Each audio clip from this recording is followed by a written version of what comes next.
خوش آمدید و کوشانیان. کوشانیان رو دیدیم برادرها.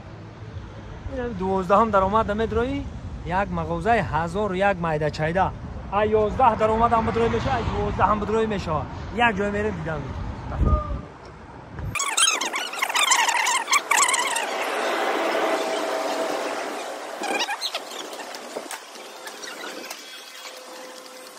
اینجا که اومدی دست حال من بسینو پیشوازتون میگیرن.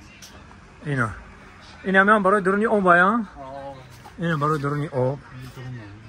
این همینجا تمام نمود بسینو هست. همه نمود را از میرشم میویم برای همه نمود شد. این کلونش هم هست اینجا در. خلاص همه نمود را از میرشم میویم برای درو. اینا دیدین؟ اینا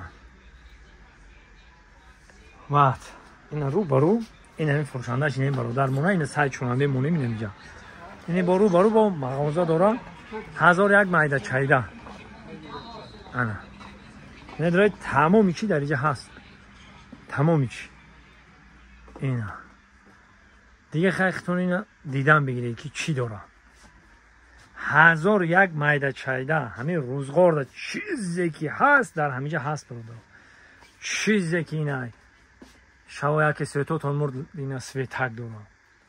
همین روزگار دا چیزی که لازمه در همینجا میوی. همین کرمی پاپشی سر کردگی نمیشه نمی. همه چیش هست همینجا بچه. همه چی. اینه با پویان که تگر بگذاریم. اینا بینید. دیدستیم برو دارم. اینه با ای طرفش. اینه پولت تلویزور سر کردگی. ای ترازو ای گلاوتیک.